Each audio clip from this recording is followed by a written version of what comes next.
What is going on, guys, and welcome back to another episode of the Oz Life Andy Fishing. In today's episode, we are going to run through all of the modifications that I have done on my fishing canoe. From the add-on electronics to the money-saving DIY tips and tricks, and most importantly, safety features that will hopefully help you kit out your canoe for an easy, cheap and safe way of getting out on the water. I recently received this old beat up canoe for free, and this thing needed a lot of cleaning, sanding and fiberglass repairs. After turning it into a flatback canoe and giving it a lick of paint or two, it was ready for some modifications to make camping and fishing trips more enjoyable. Make sure you drop a comment of your thoughts and if you can think of anything else that I can add to this. Let's get straight into it. For me, it was really important that when doing this project that everything was completely detachable. All the electronics, battery, seats, outriggers, within sort of 10 minutes of getting it off of the car. And then the canoe is light enough for me to lift it up onto the car by myself. I cut the back off of this canoe just to save myself on a little bit of weight, as I'll be getting this on and off the car by myself a lot of the times.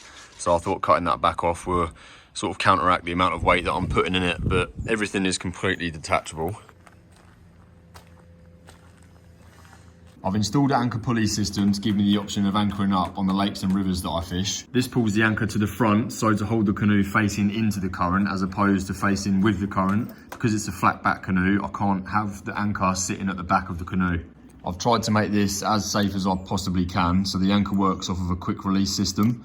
So if I need to detach myself quite quickly, if there's a boat's wake coming, or if I'm worried about a fish that I'm hooked up to wrapping around the anchor line, I can quickly unclip it. The line rolls out, goes back through the front ring, and then I can cruise away and then cruise back to it and pick up the anchor float. The anchor itself also has an anti-snag zip tie on it. That just prevents it from getting snagged up. So you pull the zip tie, snaps loose, and you pull the front of the anchor out. The EVA Foam was a last minute thought. Just with water on the bottom of the canoe, it gets a little bit slippery, and I like to do a lot of stand-up fishing. So that was a great add at the end. It really does make a massive difference when I'm standing up in this, especially with the outriggers. I would not take this canoe out without the outriggers on it, as it's not actually that stable. The outriggers themselves are very quick to detach, as they just come with a couple of nuts and bolts. They just slide off and back on pretty easily. I've installed a bit of timber under the outrigger guide, so it holds the outriggers just on that water line when I'm standing up, which gives me maximum stability whilst I'm fishing. And for anyone wondering, these are from Bay Sports and they're $149. Moving on to the seats, I put a stand-up mat underneath the marine carpet, and this actually makes it surprisingly comfortable for the longer sessions that I do. I can spend up to 12 hours sitting on this canoe, just on some of my fishing trips. The seat and outriggers are then kept secure with two stainless steel bolts that make it very easy to attach and detach the whole thing all together.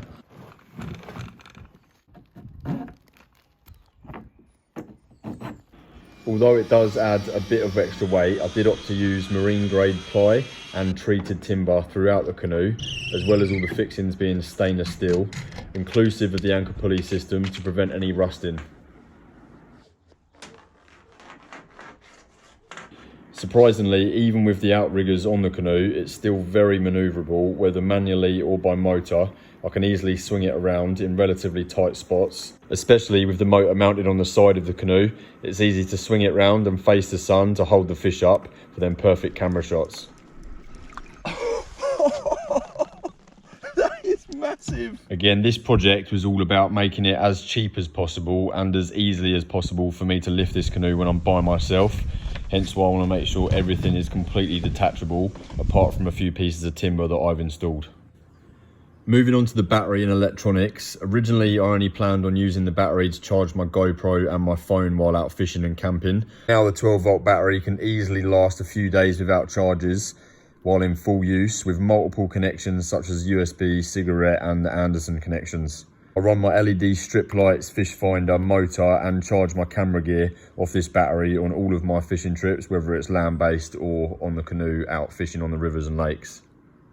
Moving on to the motor that I use, I went with the smallest size you can get out of the water snakes. That's all I really need to be slowly cruising down the rivers.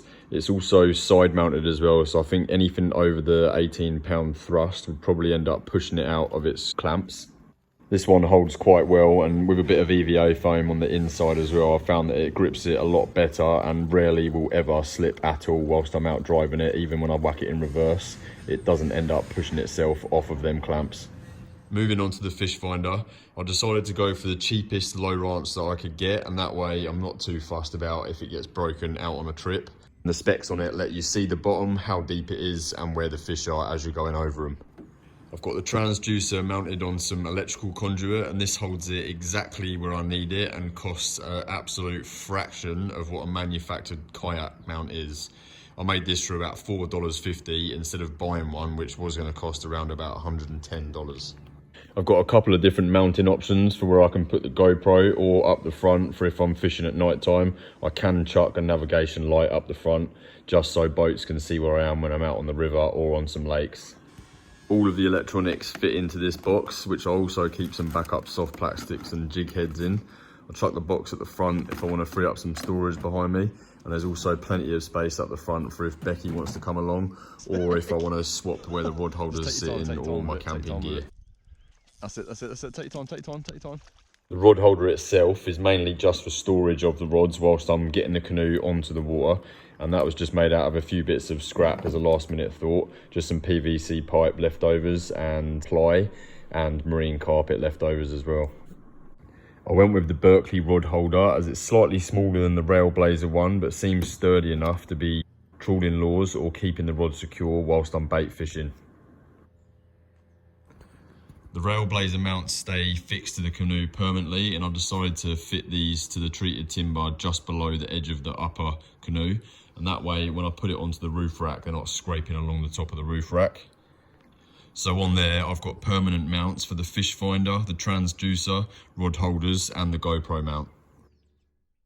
The canoe itself where I sit is just over 1 metre wide as well, so I've still got plenty of room next to me, in front of me and behind me, whilst I've got everything set up, especially when the battery is set up at the front. That gives me extra leg room and extra storage space behind me.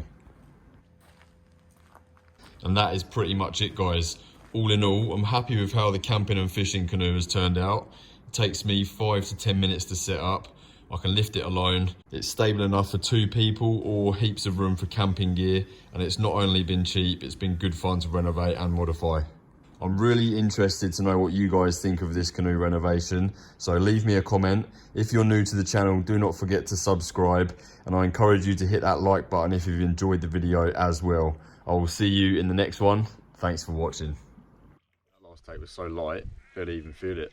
Didn't really do a full-on take. It must have just, yep, that's a fish. Come on! Yes, Beck! Oh!